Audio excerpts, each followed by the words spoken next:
Hey, everybody.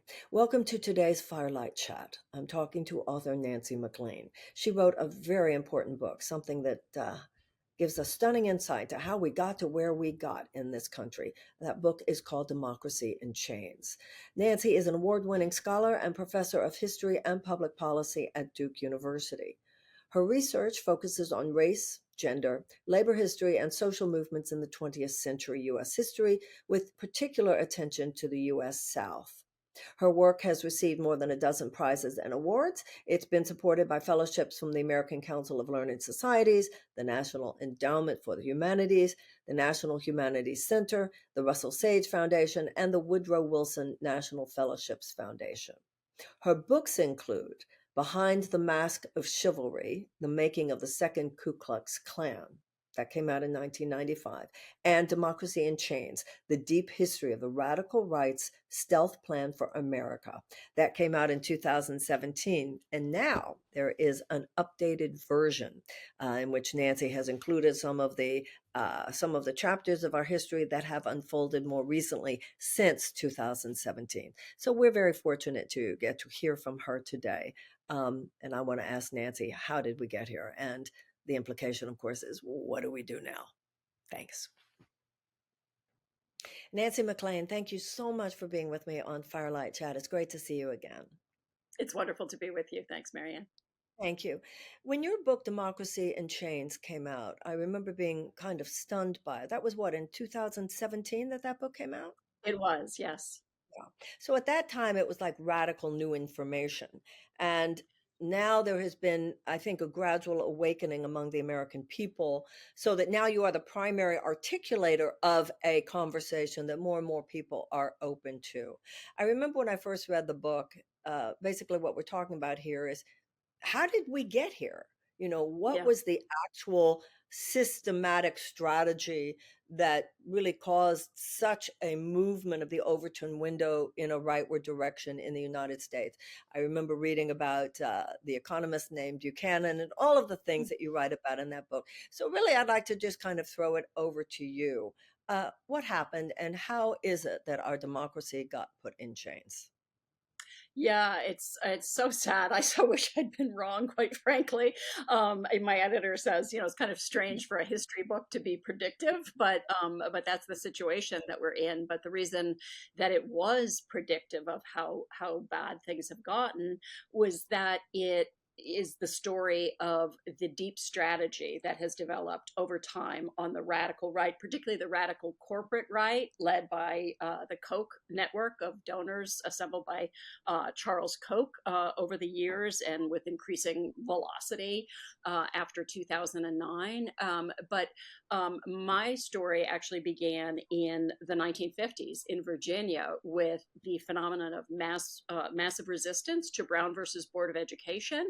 And in the course of looking at that and the push towards school privatization that came from the arch segregationists, I found that there was an economist getting involved with the segregationists and providing them a kind of a neutral economic rationale for what they were doing.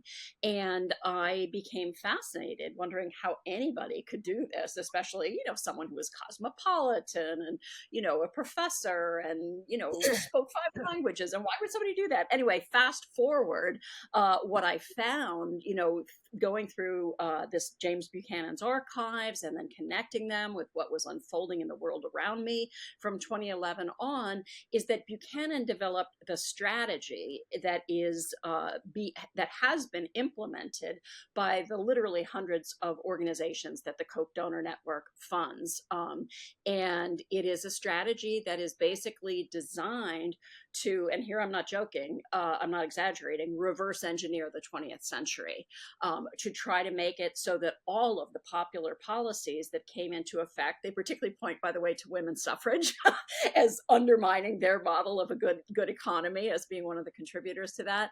But basically all the kind of popular policies that developed in the 20th century, everything from consumer protection to the unemployment compensation programs that we have, to regulation of corporate pollution and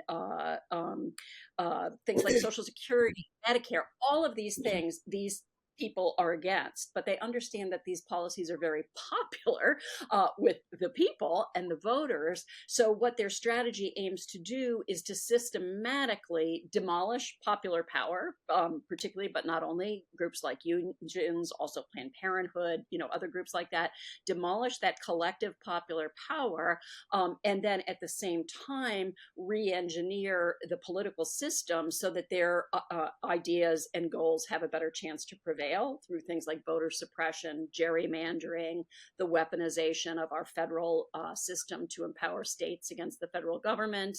And of course, the ultimate part of, well, not the ultimate, sadly, the penultimate part of their strategy is court capture and changing the way the Constitution has been understood. And we absolutely see that with the current Supreme Court and all of the unpopular decisions it is inflicting on the American people that are taking away our freedoms, from reproductive freedom, to college access, to, again, environmental protection, and so much more. So in a nutshell, that's kind of the story that I was tracking. So I remember when I first read the book, Buchanan was just this economist. I remember ultimately he even won a Nobel Prize, right? At the time, it was about the 1960s, right, that he was working? Well, he was setting to work he went to Virginia in 1956 and then was very active, as a scholar, also secretly connecting with corporations and Yeah. right-wing political leaders in the 1960s. But he won the Nobel Prize in 1986. So I remember reading a kind of chilling sentence in your book, something about how he said that in order to ensure the primacy of property rights, we would have to put democracy in chains. And that's where the title of your book comes from, right? Yeah, he actually spoke of, in his terms, enchaining the Leviathan, which is how they referred to government. But he The will also, of the people. Wait a minute. Well, hold on. So is the Leviathan, in their mind, the government, or in fact, is it not the will of the people?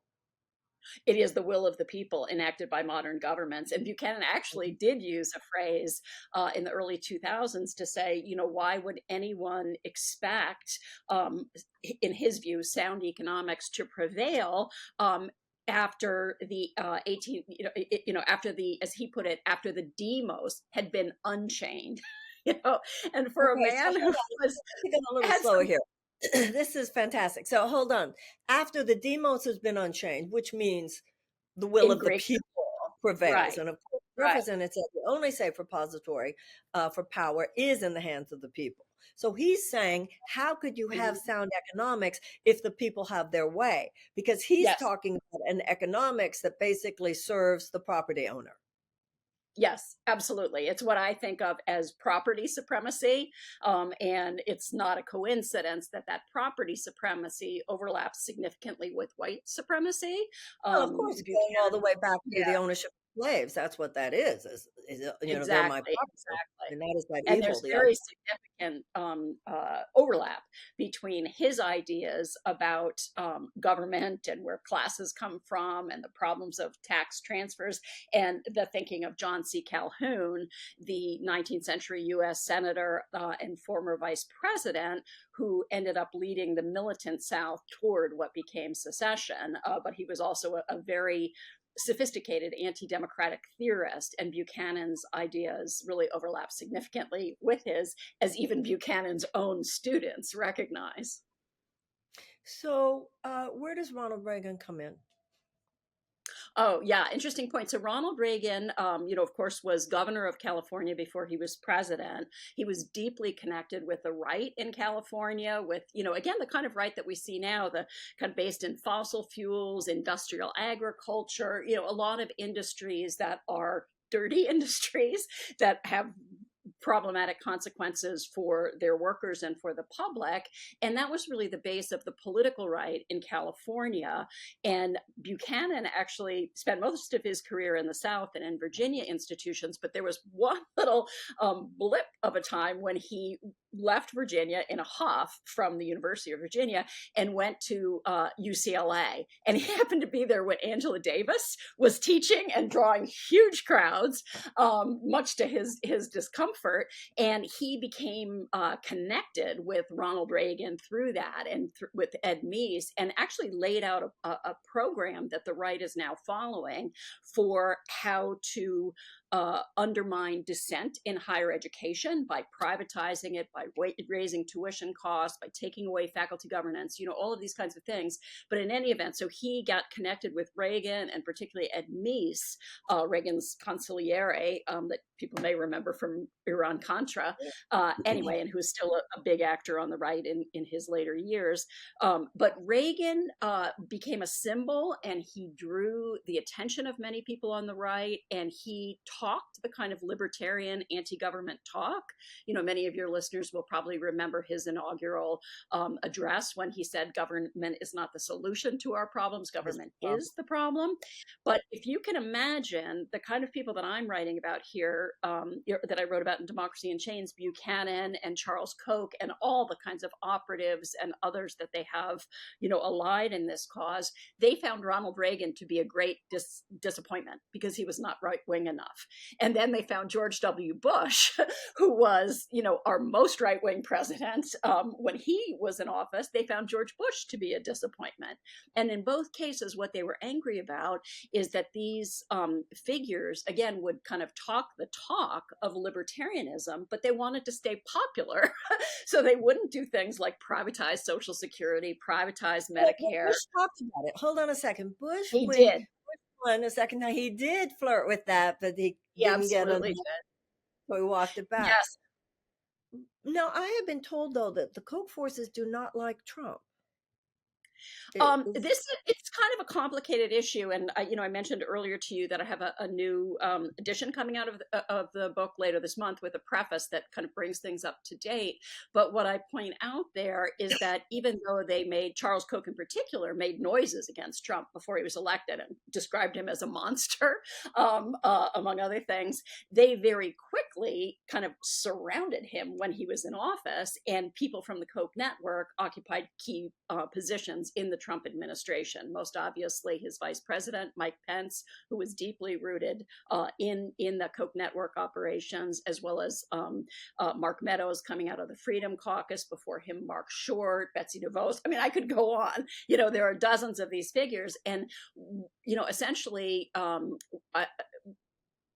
doesn't have to think that they prearranged this or anything, but they Koch and Trump very quickly realized the utility of the other for their projects, because Trump didn't really have a governing philosophy, a governing plan. He did not have people to staff his administration. He had angered many people, in the I hate to call it mainstream because it was already so far right, but in the established party. So when he, went looking for policies to promote, for advice and things like that, the Koch network was right there. And they got some of the things that were most important to them, like his immediate pulling out of the Paris Climate Accords. He revoked 100 pieces of environmental legislation. His administration did. They did that hideous tax bill that gave away, a bonanza to corporations and the wealthy, and the rest of us will be paying for years to come. And that's just some of it. I mean, there were so many things that they got from that administration, which they could never have gotten had they argued for those things in their own right, in a normally functioning political system. So let me ask you a question. The Democrats had the White House, though, for 16 years. The Democrats had the White House with Bill Clinton and with Obama. Why were these forces able to keep marching as much as they did, even when we had Democratic presidents? Yeah, really, really important question. I mean, part of it is that people haven't even really recognized that that's what they were dealing with, that this is what we were dealing with until recently, because they do like to fly under the radar. Koch at one point said that he'd learned from his father the expression that the whale that surfaces is the one that gets harpooned. So, they tried to stay, under the radar for as long as possible, and really only began to be noticed, around the time that President Obama was elected. But I actually went back and did some research after the book for something else, but found out that it was the Koch network operations, particularly a group then called Citizens for a Sound Economy, which convened all the organizing that undermined the healthcare plan that Hillary Clinton was championing in the Clinton years.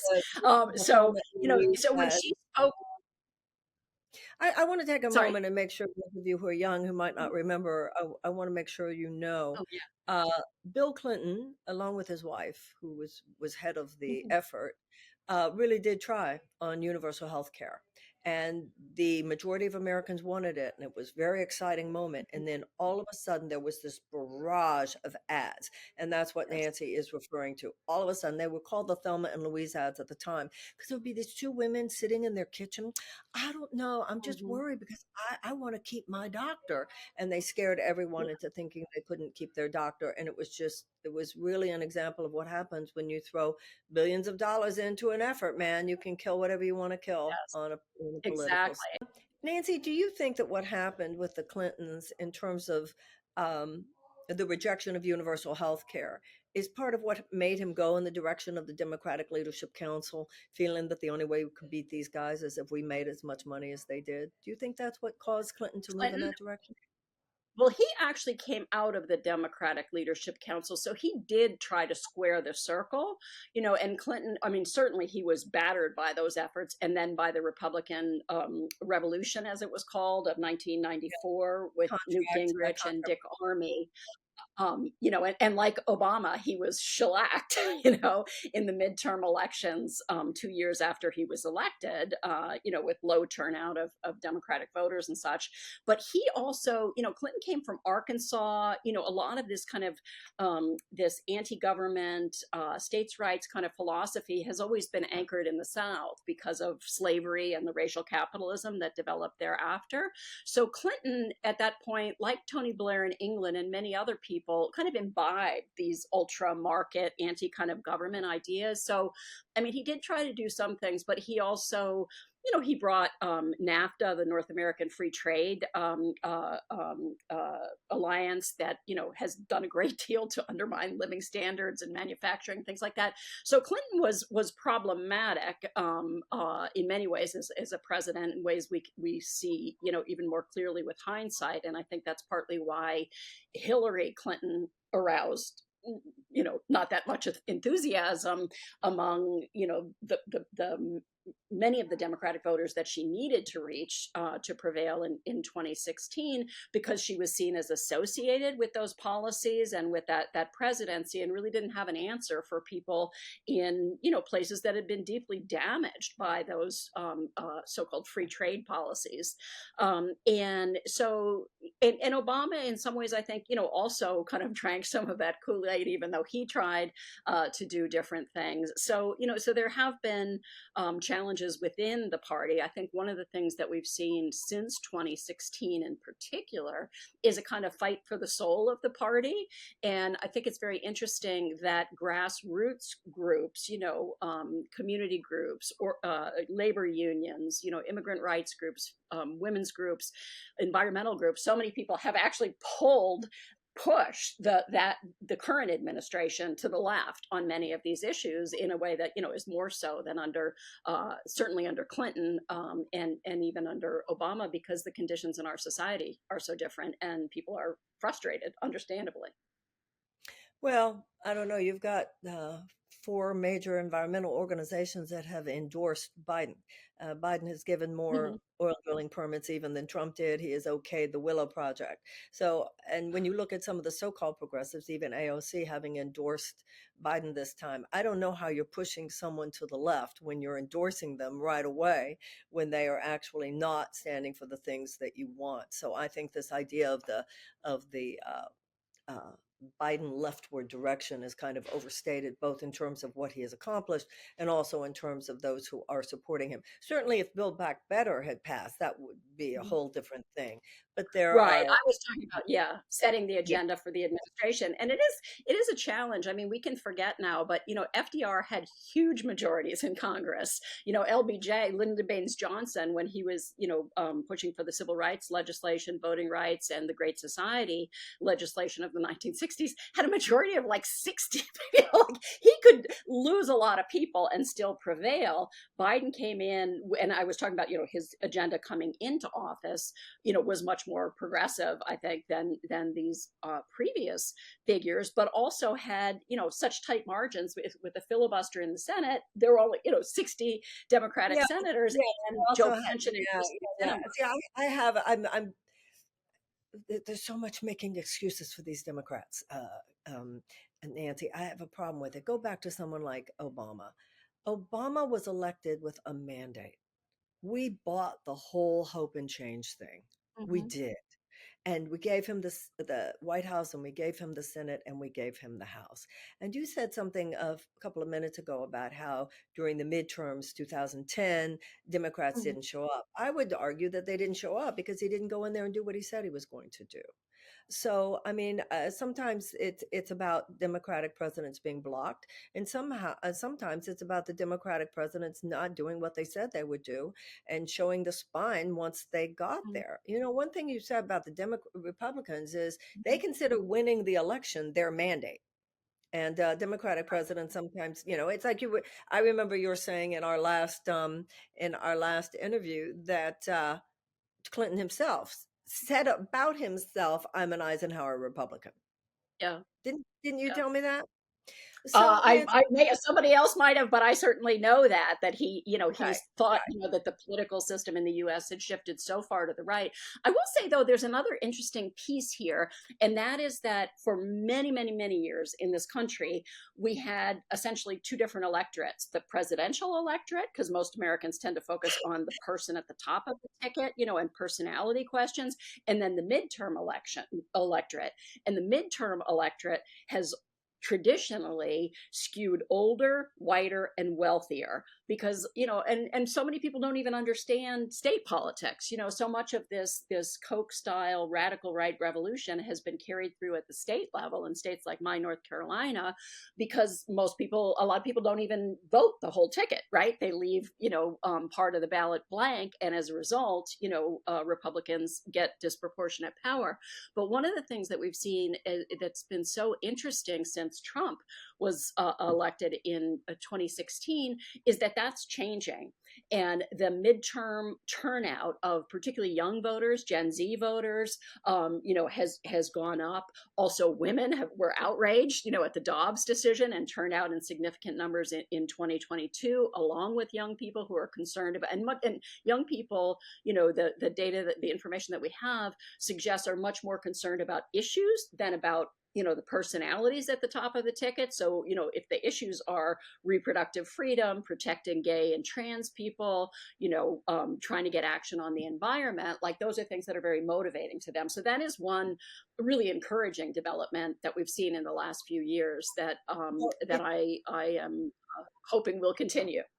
Well, absolutely. This whole idea that, young people don't show up to vote, and they don't show up to vote during the midterms, forget that, because young people are why the Democrats did keep the House in 2022. But let's remember they're voting for their lives. So I think the Democratic elite establishment is very naive if they think that all those young people are doing is rejecting the Republican right. They're also rejecting the neoliberal Democrats. If, on one hand, as you were saying, uh, anybody who'll stand up against, diminishing women's reproductive rights, anyone who will stand up against the efforts to, to go after transgender. But also, they realize that the establishment neoliberal Democrats are not giving them universal health care, are not giving them tuition-free college and tech school, et cetera. So my own Well, feeling is that for the Democrats to think all they have to do is not be the radical right is really kidding ourselves. And I don't think that that kind of view would be enough to win in 2024.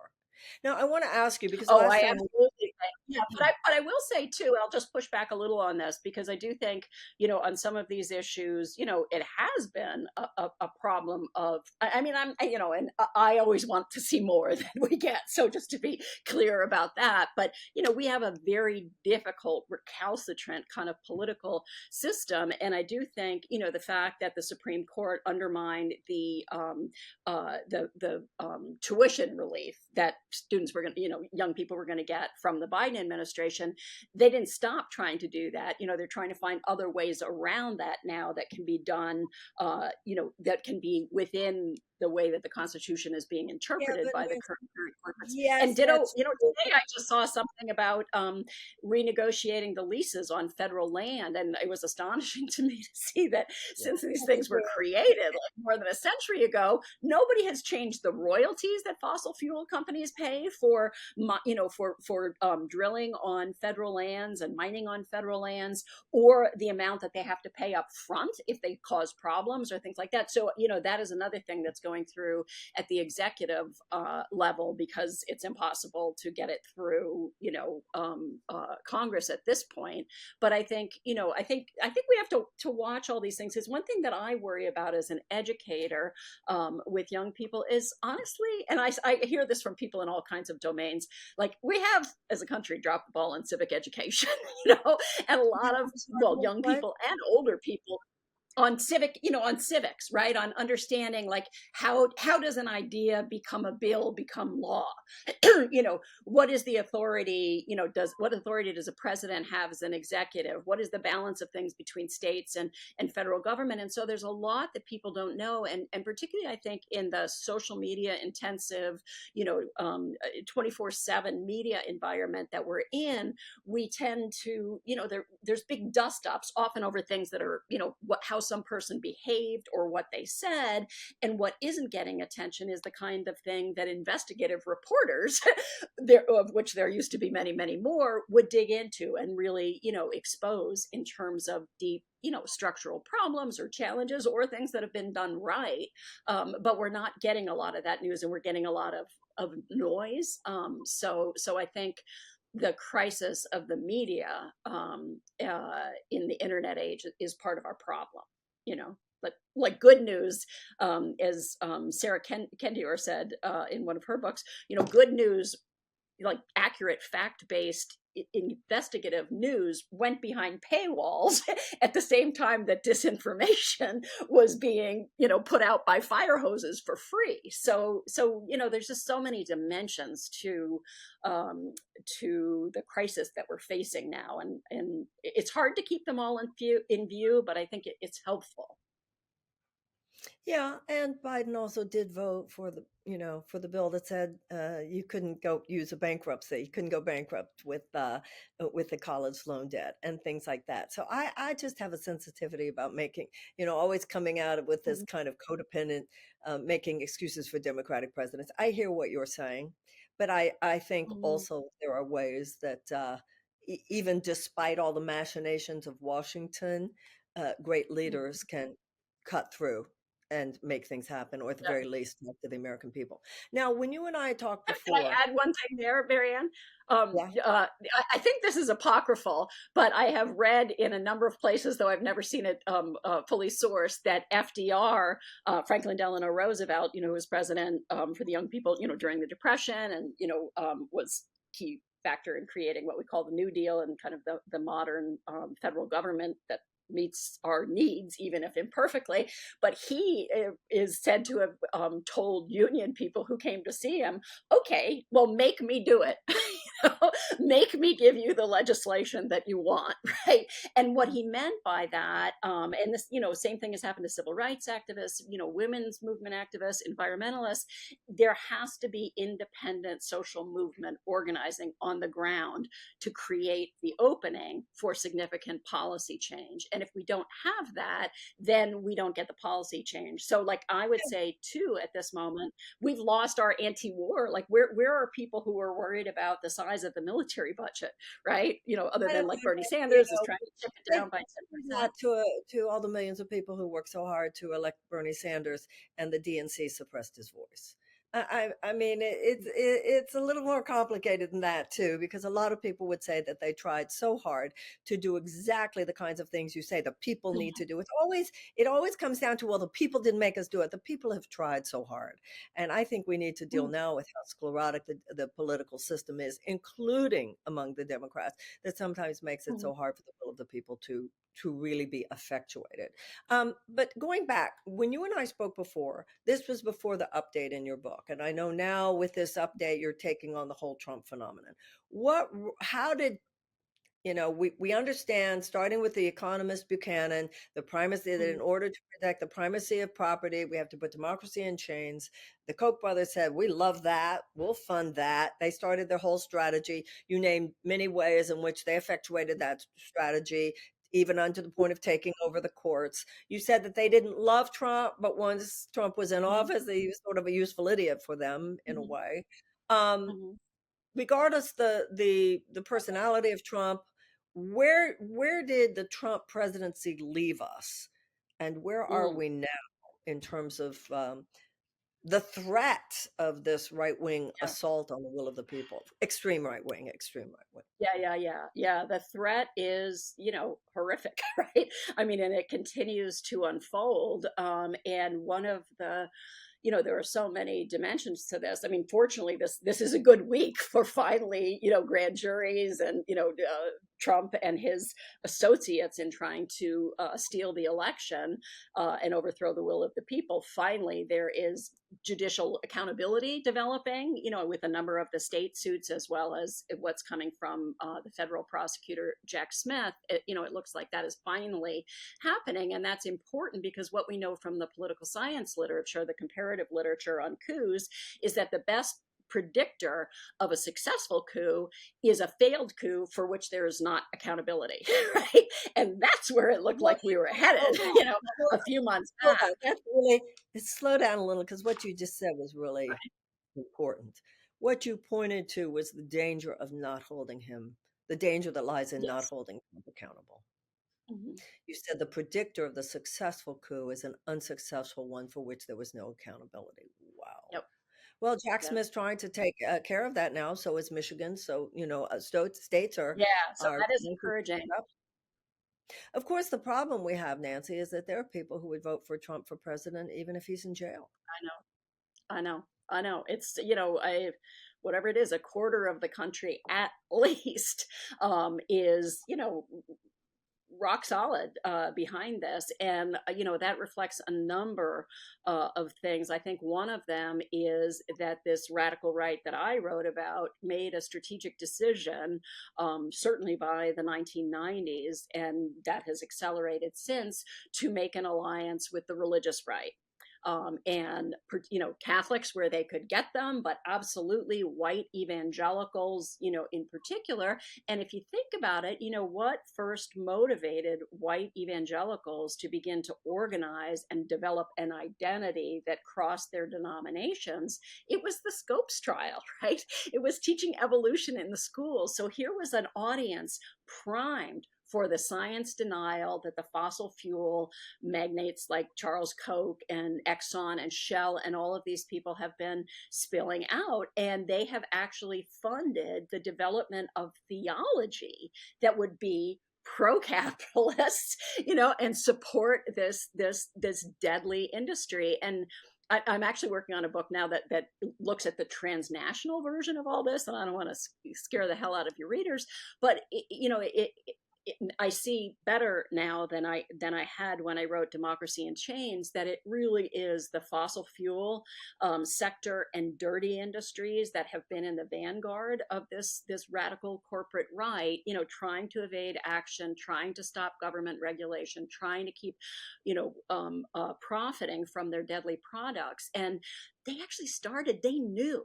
in 1959 how deadly their products would be, that they would be catastrophic. There was an industry briefing of the executives from many of the top fossil fuel companies and the American Petroleum Institute. This is from a book called The Petroleum Papers, 1959. That's the year I was born.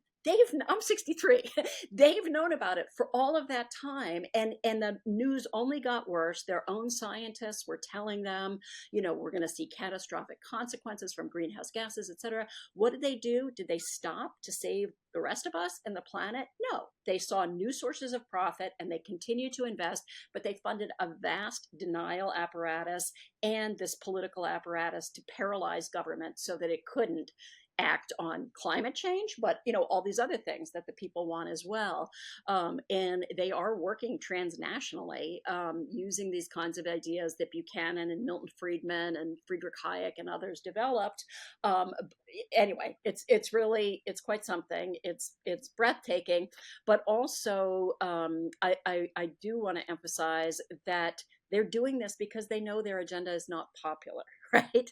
That people would be horrified if they really understood, you know, what climate the catastrophe will be, and if they knew where the rest of this apparatus was going in terms of ending programs like Social Security and Medicare and public education that are very popular. So that, to my mind, is the key finding of my book, to see them saying over and over again that they knew that they were unpopular, that they knew they couldn't win if they were to argue openly for the kinds of policies they're pushing. And that's why they needed disinformation. That's why they need stealth. That's why they need to quash the proper representation of the electorate through things like voter suppression and gerrymandering. So that is terrifying, that there are people who would do that. But I think that is also should be encouragement to us to realize that we, if we can find our voices, if we organize, if we, push and we change and we reform these broken political systems, we may actually be able to get the action that we need on the things that most people care about. Well, of course, a lot of people, particularly young people, say, well, how are we supposed to do that? If you have a president such as we have now, who's given more oil drilling permits than Trump did and is approving the Willow Project, obviously just voting for a Democrat is not necessarily the answer. It's got, and then you have to address the fissure within the Democratic Party. And of course, as someone who's running as a progressive, I recognize that the establishment elite corporatist Democrat, when it comes to things like military spending, when it comes to things like um, uh, big oil, are as obeisant as are the Republicans these days to the corporate dominance of policy because of corporate donations. So I think that, it's so hard, Nancy, because you and I have an institutional memory of times in history when if you pushed hard enough, you could get there.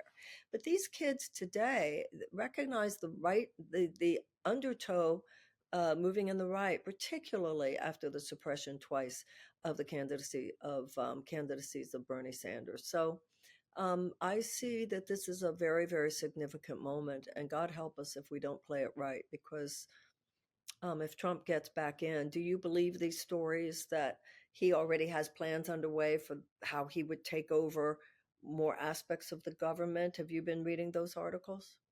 Yeah, I mean, and they're being reported by really excellent, experienced veteran investigative journalists like Maggie Haberman at the Washington Post. Yes, I do believe it. And Trump has been advised by people. I mean, his plan to overthrow the election came from someone who was the chair of the Federalist Society's.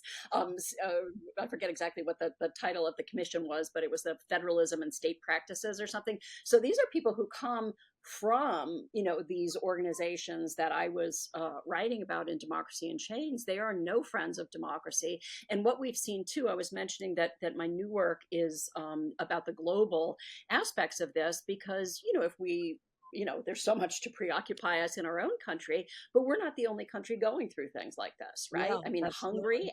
has an authoritarian government that Absolutely. the And then American you Republicans have people like Tucker is not. Carlson looking at Viktor Orban and saying this is just great. There are Yeah, people in that's his what we party want. Yes, actually and then there was pointing. Bolsonaro in Brazil, the Yeah, Brexit they vote, love and him. yeah. But anyway, what I'm finding in this current research is that this thing called the Atlas Network, which the Koch network has been investing in since its creation in 1981.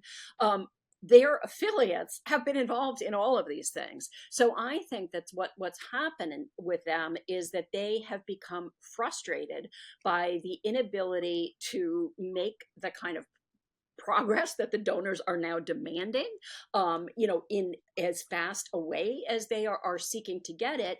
And so they are starting to look to these reactionary populist figures like Trump, like Bolsonaro, like Boris Johnson, like Viktor Orban.